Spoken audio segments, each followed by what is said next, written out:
Senang sekali hari ini 16 Juni 2026 atau tepatnya 1 Suro, dan ini adalah spesial edisi 1 Suro.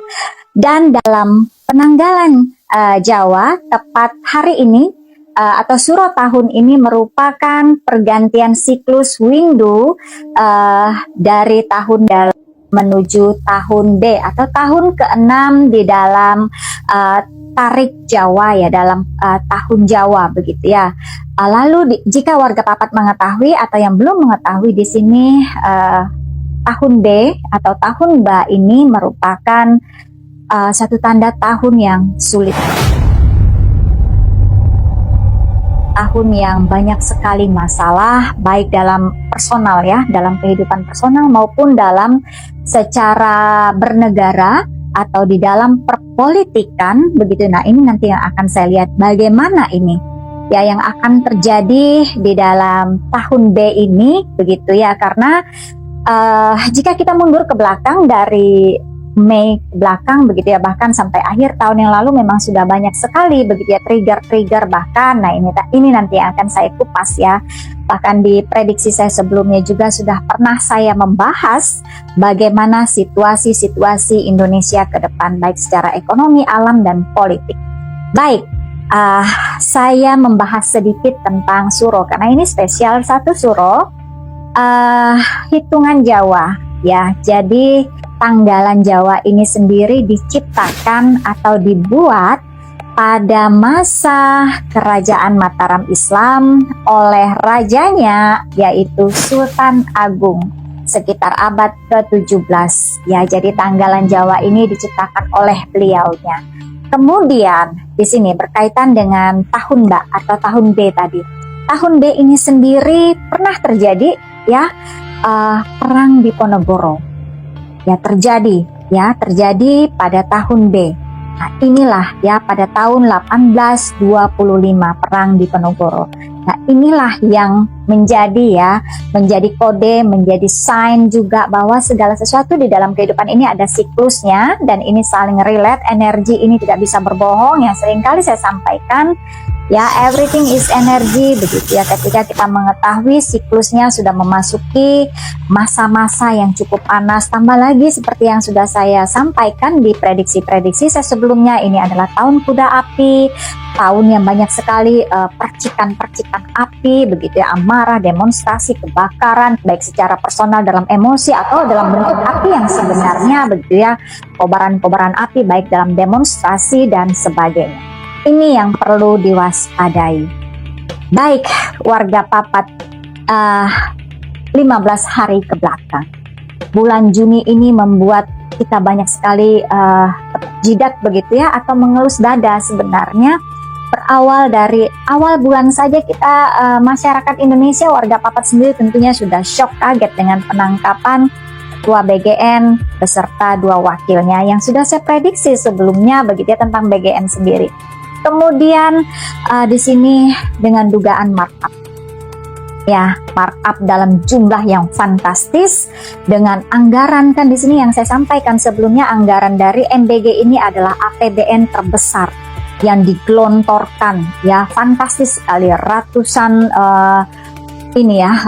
miliar di sini mungkin masuk ke kocek pribadi. Bayangkan saja, diketahui dan berdasarkan hasil ya penyelidikan sementara ini yang belum terbuka semuanya kan, dari pemeriksaan tersangka ini, ex dari Ketua BGN dan wakilnya ini, per hari saja itu saja dengan yayasan yang terafiliasi ya, yang dimiliki oleh Ketua BGN beserta wakil-wakilnya ini masuk ke rekening pribadinya mencapai 1 miliar. Belum lagi dengan markup pengadaan yang fantastis tadi seperti motortrail, PC, kaos kaki, dan sebagainya. Ini kan berapa banyak ya, yang akhirnya sampai di meja para siswa gitu ya, anak-anak atau ibu hamil ya, yang membutuhkan memang makan bergizi gratis ini. Kita lihat indeksnya mungkin hanya berapa rupiah begitu, atau makanan yang tidak layak, bahkan makanan yang meracunkan, bahkan di sini ada yang mentah begitu. Ini benar-benar sudah sembarangan saja begitu dari awal. Seharusnya ini sudah menjadi perhatian, bukan menunggu sekian lama begitu. Ini yang saya sampaikan, ini program atau proyek bancaan, dan ternyata kan hari ini kemudian juga membahas MBG ini saya teringat kembali dengan yayasan yang terafiliasi. Ya, sepengetahuan saya namanya yayasan ini kan satu lembaga non-profit. Ya, kenapa ini harus ada yayasan terlibat di sini? Dan ini kan satu tanda kutip juga. Ya, satu cara untuk supaya ketika uang mengalir begitu ya, ini tidak bisa diaudit. Ya, ini kan sudah suatu hal yang manipulatif, yang berusaha membohongi, tidak ada transparansi, ada berusaha untuk mengcover sesuatu. Kemudian kita ketahui hari ini ada banyak sekali nama-nama besar yang ikut masuk. Ya, yang sudah beredar luas sekali nama-nama yang sudah banyak beredar luas, nama-nama besar, dan itu menurut pandangan mata batin saya itu adalah benar, dan akan muncul lagi nama yang paling besar lagi nantinya. Ya, karena begini, seperti bagi-bagi remah, inilah proyek bancaan ramai-ramai di parpol begitu ya, anggota dewan, kemudian jual beli titik yang kita ketahui hari ini kantor BGN pusat kan tiap hari di demo begitu ya oleh orang-orang yang sudah terlanjur investasi, investor ya miliaran, ratusan miliar yang sampai hari ini tidak mendapat pekerjaan.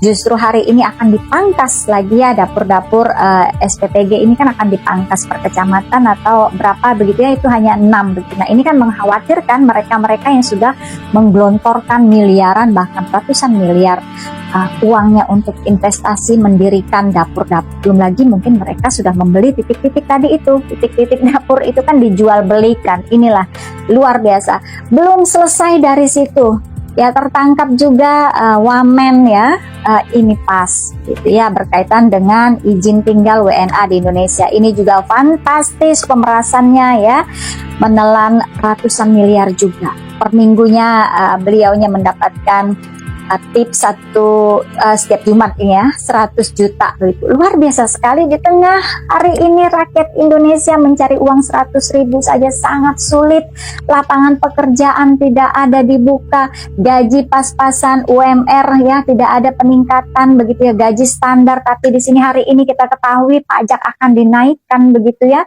dan kita ketahui juga dolar tidak ada perubahan yang signifikan, rupiah masih terus dalam kondisi lemah, BBM yang dinaikkan per 10 Juni kemarin begitu ya, dari 12.000 menjadi 16.000, bahan pokok semua sudah naik melesat dari tahun lalu bahkan begitu sampai hari ini begitu ya. Bahkan yang sebelumnya pernah saya bahas juga, para nelayan juga tidak bisa mencari ikan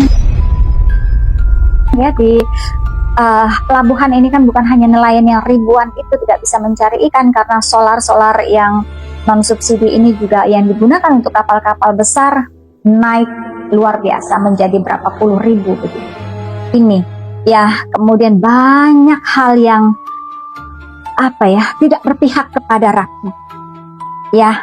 Kemudian kan sudah mulai ada statement dari mahasiswa untuk memberikan kesempatan kepada pemerintah seperti 18 hari jika tidak menurunkan kurs dolar begitu ya, maka akan ada demo besar-besaran. Nah, ini kan yang sudah saya peringatkan dari sebelumnya, bahkan dari tahun sebelumnya diingatkan juga berkali-kali dalam bulan-bulan Mei bahkan April yang lalu juga sudah saya peringatkan akan ada pergerakan massa dari Juni, Juli, Agustus, hati-hati ya. Kemudian yang akan ada yang menunggangi juga untuk melengsarkan begitu ya Presiden Republik Indonesia. Ya, ini cukup membuat kita sesak napas hari ini ya. Luar biasa, Indonesia hari ini harus memiliki ekstra sabar sepertinya. Nah, disinilah saya akan melihat ya per 1 Suro ini bagaimana kondisi ya masyarakat Indonesia ke depan, rakyat Indonesia ke depan, Indonesia ke depannya bagaimana. Apakah dengan bergantinya juga salah satunya ketua BGN ya, ini akan dapat merapikan lah ya situasi-situasi yang sudah tercemar semua ini, apakah masih bisa ditata ulang sehingga MBG ini memang tepat sasaran ya, terutama kepada yang daerah 3T begitu atau 3B ini kan yang seharusnya menjadi sasaran, atau yang stunting 17% itu. Kesana saja dulu sehingga ini tidak mengakibatkan dampak luar biasa ya kepada rakyat Indonesia, yang nantinya ini akan berdampak lebih buruk lagi jika rakyat sudah marah.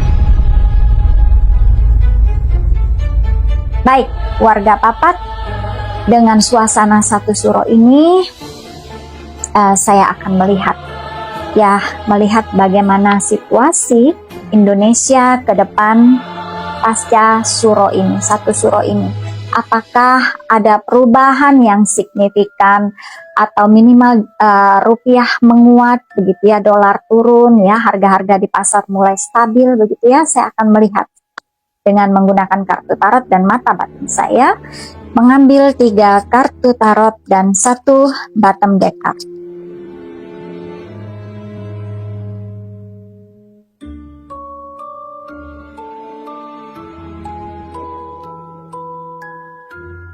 Kartu yang pertama adalah Four of Pentacles. Kartu yang kedua adalah Justice. Dan kartu yang ketiga adalah Five of Pentacles. Bottom deck card saya adalah Knight of Swords. Baik, 3 kartu tarot dan 1 bottom deck cardnya saya ambil seperti biasa. Pertanyaannya tadi adalah pasca suro ini, satu suro ini, bagaimana situasi di Indonesia baik secara ekonomi terutama, yang pastinya akan berdampak ke politik. Ya, ditambah lagi tadi seperti yang saya sampaikan di depan bahwa tahun B ini adalah tahun yang amat sangat sulit, tahun yang akan banyak menimbulkan masalah terutama di politik ataupun secara personal. Manusia akan juga mengalami banyak sekali hantaman-hantaman atau dilema secara personal, emosi ya. Kemudian ini yang harus diwaspadai juga. Kita lihat akhir-akhir ini banyak sekali peristiwa-peristiwa yang analogik gitu ya, nggak masuk akal terjadi, bahkan kriminal juga meningkat begitu ya. Manusia tidak mampu lagi memanusiakan manusia lain. Begitu ya. Baik, di sini saya mengambil kartu yang pertama, ini adalah Four of Pentacles. Ya, 4 pentacles, 4 poin di sini. Kita ketahui di sini gambarnya juga ada upaya keras untuk poin ini berkaitan dengan finance, keuangan. Ya, artinya seperti yang saya sampaikan di depan tadi, situasi Indonesia hari ini sedang dalam goncang dan goyah, tidak baik-baik saja, dalam keadaan yang sangat sulit, sangat rumit, bahkan saya melihat seperti berada di titik ujung jurang.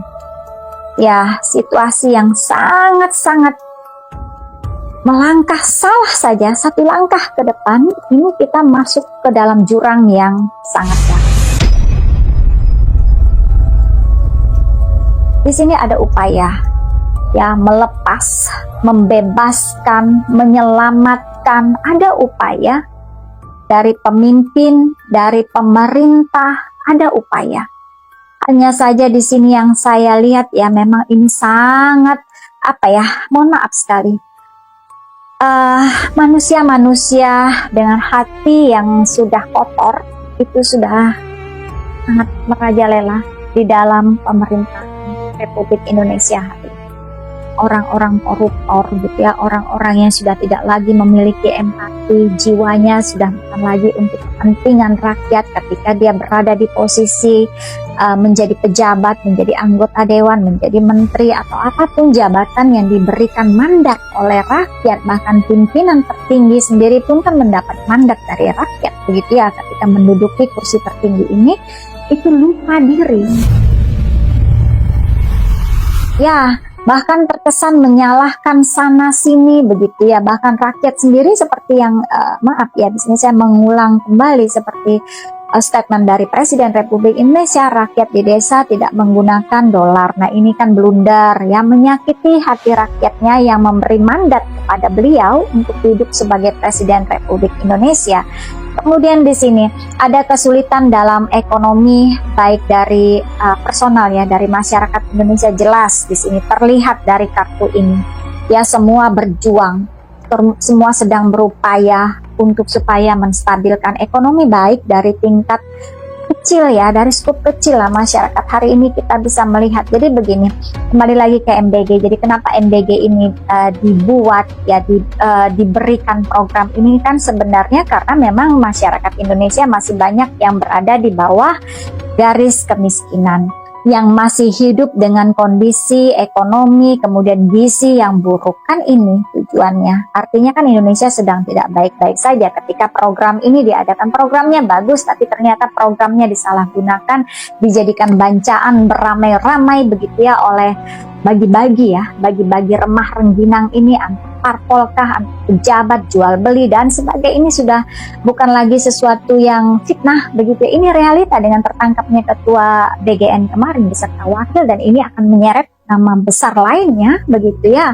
Bahkan saya melihat di sini tidak cukup dengan nama-nama yang beredar, itu ada satu dalang di baliknya ini yang sebenarnya pemilik yayasan tertinggi, dan ini terkait pemimpin sebelumnya.